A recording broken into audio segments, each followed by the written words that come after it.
The world is designed to break you, to keep you anxious and reactive and out of control. But the Stoics figured out how to stay calm in absolute chaos, and it's simpler than you think. Everything around you is trying to trigger an emotional reaction. Social media wants you angry or outraged. News wants you afraid. Advertising wants you insecure. Other people want you stressed and reactive. You're being bombarded constantly with things designed to make you lose your calm. And most people do lose it. They're anxious, angry, overwhelmed, constantly on edge. But it doesn't have to be this way. The Stoics lived through wars, plagues, betrayals, and chaos that makes modern life look peaceful, and they stayed calm through all of it using specific practices you can use today.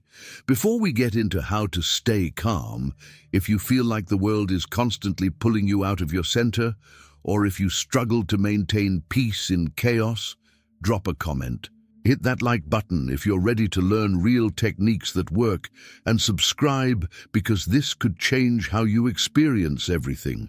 So why does the world want to break you? Because calm, centered people are hard to control. They don't panic buy.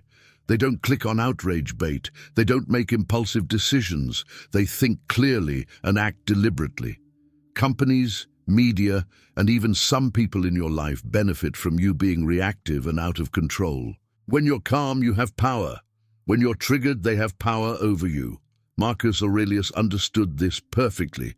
He wrote that you have power over your mind, not outside events. Realize this and you find strength. The world will constantly present you with situations designed to make you lose your calm. Traffic, rude people, bad news, disappointments, conflicts, chaos. But these external events don't create your internal state. Your interpretation of these events creates your internal state. Here's where most people go wrong. They think calmness is something that happens to them when circumstances are good. When everything is going smoothly, they feel calm. When things get difficult, they lose their calm. They're treating inner peace like it depends on outer peace. But that means you're never actually in control. You're just riding the waves of circumstance, calm when things are easy and anxious when they're not. The first Stoic technique for staying calm is separating facts from interpretations. Something happens, and immediately your mind creates a story about it. Someone doesn't text back, and your mind says they're ignoring you or mad at you. You make a mistake, and your mind says you're incompetent. Traffic makes you late, and your mind says the whole day is ruined. But these interpretations aren't facts. They're just one possible story about what happened. Epictetus taught that people aren't disturbed by things, but by their opinions about things. The event itself is neutral. Your interpretation is what creates the emotional reaction. When you can separate what actually happened from the story you're telling yourself about what happened, you create space for calmness. Maybe they didn't text back because they're busy. Maybe your mistake is just information about what to do differently next time. Maybe being late is just being late, not a catastrophe. This takes practice because your mind generates interpretations automatically and instantly, but you can train yourself to catch them. When you feel your calm being disrupted, pause and ask what story you're telling yourself. Is it the only possible interpretation? Is it even the most likely one, or is it just your mind jumping to the worst conclusion? Most of the time, you're disturbing yourself with interpretations that aren't even accurate. Second technique is controlling your attention. Your attention is like a spotlight. Whatever you shine it on becomes your reality. If you focus on everything going wrong, you'll feel terrible. If you focus on what you can't control, you'll feel anxious. If you focus on worst-case scenarios, you'll feel afraid. The Stoics knew that controlling your attention is controlling your experience. Marcus Aurelius constantly redirected his attention. When he could have focused on the betrayals and difficulties he faced, he chose to focus on what he could control and what he was grateful for. He wrote reminders to himself about not giving attention to things that disturb him unnecessarily. He practiced turning his attention away from external chaos and toward his own principles and choices. You can do this right now. Notice what you're giving your attention to. Are you scrolling through negative news that makes you anxious? Are you replaying a conversation that upset you? Are you worrying about something you can't control? Each time you catch yourself, redirect. Put your attention on what you can actually do right now, on what's going well, on the present moment instead of imagined futures or past events you can't change. Third technique is accepting what you can't control. Most of your stress comes from resisting reality. Something happened that you don't like, and you're spending energy being upset that it happened instead of dealing with it. You're arguing with reality in your mind. You're thinking about how things should be different. But reality doesn't care what you think should happen. It is what it is. And fighting against what already is just makes you suffer without changing anything. Seneca wrote that we suffer more in imagination than in reality. You're experiencing the actual problem, plus all the suffering you're adding by resisting it, by thinking about how unfair it is, by wishing it wasn't happening. The Stoics practiced radical acceptance. Not approval, not liking what happened, but accepting that it happened and moving to what can be done about it. Here's how to practice this. When something goes wrong, catch yourself starting to argue with reality. Notice thoughts like, this shouldn't have happened, or why does this always happen to me, or this isn't fair. Those thoughts are you resisting what is. Replace them with, this happened. What now? Accept the reality and shift to action. This eliminates so much unnecessary suffering. Fourth technique is remembering that everything is temporary. When you're in the middle of chaos, it feels like it will last forever. When you're upset, you can't imagine feeling calm again. But nothing lasts. The Stoics were obsessed with impermanence. Marcus Aurelius constantly reminded himself that everything, good and bad, passes quickly. The crisis you're dealing with today will be forgotten. The thing you're stressed about will resolve one way or another. This perspective creates calmness because it removes the feeling of being trapped. You're not stuck in this chaos forever. It's a temporary phase you're moving through. The difficult person you're dealing with, you won't have to deal with them forever. The stressful situation, it will change. Even your negative emotions, they'll pass if you don't feed them. When you remember that this too shall pass, it's easier to stay calm because you're not catastrophizing about permanent problems. Fifth technique is focusing on your response instead of the situation. You can't control what happens to you, but you can always control how you respond. The Stoics were fanatical about this distinction. Epictetus taught that you should put all your energy into your response because that's where your power actually lies. Worrying about the situation itself is wasted energy if you can't change it. When chaos happens, immediately shift your focus. Not why is this happening, but how do I want to respond to this?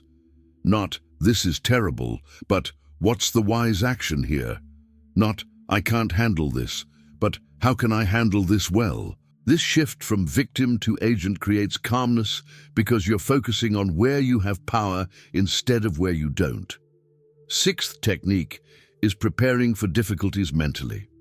The Stoics practice something called premeditatio malorum, which means premeditation of evils. Every morning, Marcus Aurelius would remind himself that he'd encounter difficult people and challenging situations. He'd mentally prepare for things going wrong, not to be pessimistic, but to be prepared so he wouldn't be thrown off balance when difficulties actually arrived. Most people do the opposite. They expect everything to go smoothly, and then they're devastated when it doesn't. They're shocked when people are difficult or situations are challenging.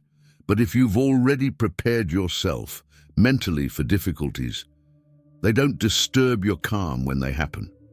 You expected this. You prepared for this. Now you just execute your response. Start your day by acknowledging that something will probably go wrong.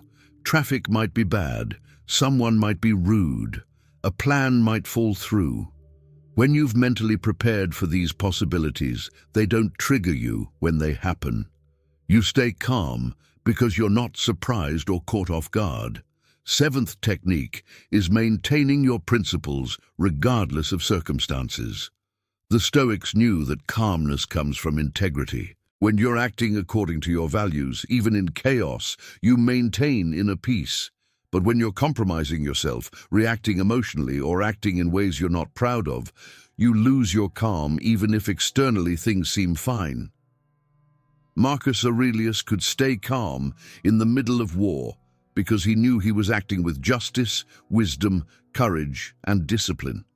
His external circumstances were terrible, but his internal state was aligned because he was being who he wanted to be. Most people lose their calm, not because of what's happening externally, but because they're not proud of how they're responding to what's happening. Decide what your core principles are. Maybe it's staying honest, being kind, acting with courage, maintaining discipline. Then commit to those principles regardless of what's happening around you. When you're in chaos, but you're still acting according to your values, you maintain calmness because you're in integrity with yourself. Here's what the Stoics really understood about calmness. It's not the absence of difficulty, it's the presence of control over yourself despite difficulty. You can be in absolute chaos and still be calm internally if you're controlling your interpretations, your attention, your acceptance of reality, your perspective on impermanence, your focus on response, your mental preparation, and your integrity with your principles. The world will keep trying to break you. That's guaranteed. More chaos is coming. More stress, more difficulty, more things designed to trigger you and knock you off balance. But you don't have to break. You don't have to lose your calm. You have the same capacity the ancient Stoics had to remain centered no matter what's happening around you. Marcus Aurelius was emperor during one of the most chaotic periods in Roman history. Wars on multiple fronts, a devastating plague, political instability, personal tragedies. And through all of it, he maintained his calm and his effectiveness, not because his life was easy, but because he practiced these techniques daily. He controlled what he could control, which was his mind and his responses, and he let go of everything else. You can start practicing these techniques today. Right now, the next time something happens that would normally trigger you, pause. Separate the fact from your interpretation. Ask if there's another way to see this. Redirect your attention from what you can't control to what you can. Accept what happened instead of arguing with reality in your mind. Remind yourself this is temporary and will pass. Focus on your response instead of the situation. And act according to your principles even though it's difficult. Do this once and you'll get a glimpse of real calmness. Do it consistently, and you'll develop unshakable inner peace. The Stoics weren't born calm. They built calmness through daily practice of these techniques. Every challenging situation was an opportunity to practice staying centered. Every difficult person was training for maintaining composure. Every chaotic circumstance was a chance to demonstrate control over their own mind. Stop waiting for life to become peaceful so you can feel calm. That's backwards. Develop calmness as a skill you practice regardless of circumstances. Then peace becomes your baseline state that external chaos can't disturb. You'll still face difficulties. You'll still deal with stress and challenges and chaos, but you'll move through them calmly, responding deliberately instead of reacting emotionally. The world wants you reactive and out of control because that serves its purposes. Calm people don't panic. They don't make emotional decisions. They don't get manipulated easily. They see clearly and act wisely. By staying calm, you're reclaiming your power from everything trying to take it from you. Start small. Pick one technique and practice it today. Maybe it's catching your interpretations and questioning them. Maybe it's redirecting your attention when you notice it dwelling on things you can't control. Maybe it's accepting something that happened instead of resisting it. Each time you successfully practice one of these techniques, you're building your capacity for calmness. The Stoics promise you this: Consistent practice of these techniques will transform your experience of life, not because your circumstances will become easier, but because you'll develop the internal strength to remain calm regardless of circumstances. That's real power, that's real freedom, and it's available to you starting right now.